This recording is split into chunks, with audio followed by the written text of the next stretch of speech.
La biodiversité, c'est la nature, c'est la beauté, c'est les sons, c'est les odeurs, c'est la joie, comme aujourd'hui par exemple, d'être dans un environnement exceptionnel.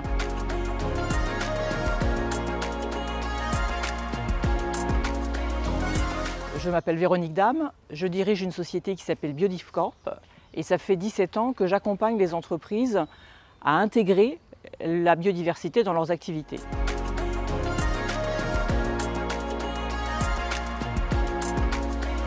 En 2005, on ne parlait pratiquement pas de biodiversité dans les entreprises parce que le mot n'était pas connu. Déjà, biodiversité, c'était un mot un petit peu compliqué, un peu complexe pour le monde de l'entreprise. Et puis à l'époque, c'était un petit peu encore les débuts du développement durable, de la prise en compte de l'environnement dans les entreprises.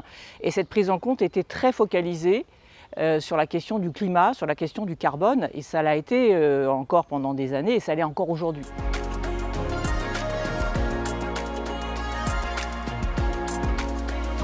En fait, il a fallu attendre 2010 pour que le sujet de la biodiversité franchisse un cap dans le monde de l'entreprise. Alors pas que dans le monde de l'entreprise, puisque ça a été, en fait, c'était l'année internationale de la biodiversité.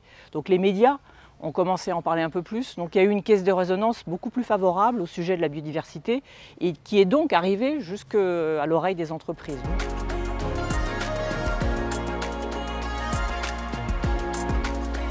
Malheureusement, en 2015, il y a eu un événement important qui s'est tenu notamment en France, c'était la COP15 pour le climat, et qui a complètement, on va dire, effacé le sujet de la biodiversité.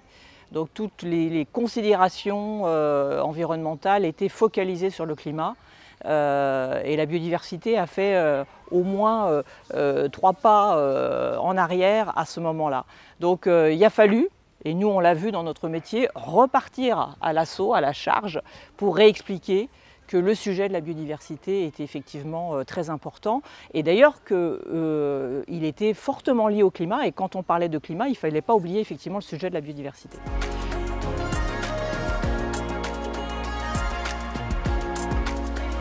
En 2019, s'est tenue à Paris la plénière de l'IPBES. Alors l'IPBES, c'est l'équivalent du GIEC pour la biodiversité et qui remettait un rapport inédit sur l'état de la biodiversité. Pour la première fois, les experts internationaux ont pointé du doigt la responsabilité des entreprises d'une manière très forte.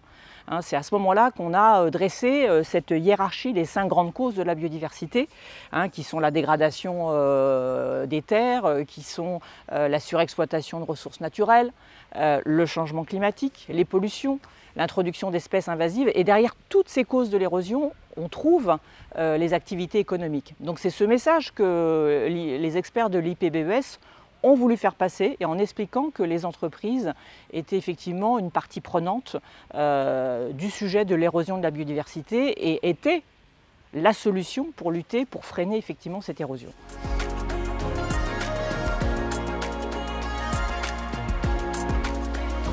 Depuis 2019 et depuis les récents rapports du GIEC qui ont vraiment mis en évidence les liens très forts qui existent entre le climat et la biodiversité, c'est vraiment là, nous on l'a vu, que le sujet de la biodiversité s'est durablement ancré dans les entreprises. Les investisseurs, ça fait plusieurs années, on l'a vu, qu'ils se sont intéressés au sujet du climat en considérant que certaines entreprises, certains secteurs d'activité étaient à risque sur le sujet climat.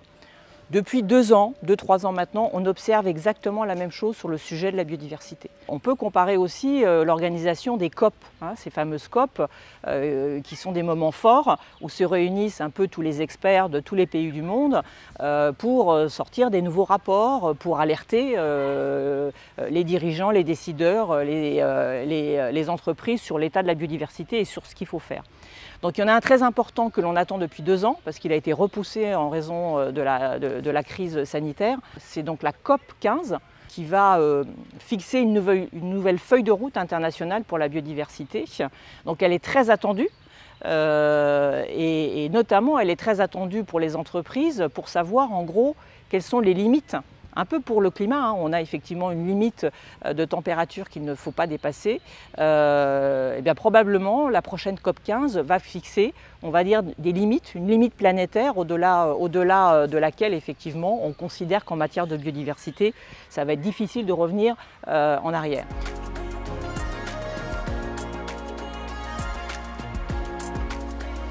Cette fois-ci, ça y est, c'est bon. Le sujet de la biodiversité est enfin installé au sein des entreprises et tous les signaux nous disent que ça va durer. Maintenant, ce qu'il faut bien comprendre, c'est que seules les grandes entreprises sont véritablement engagées autour de la biodiversité. Donc le vrai challenge et le vrai défi maintenant, c'est d'embarquer les PME, les TPE qui malheureusement aujourd'hui sont un peu restés sur le bord du chemin, tout simplement parce que les outils aujourd'hui qui sont à disposition ne sont pas adaptés à ces entreprises. Donc ça c'est très important parce que la moitié du défi sera relevé si effectivement on laisse toutes ces entreprises sur le bas-côté.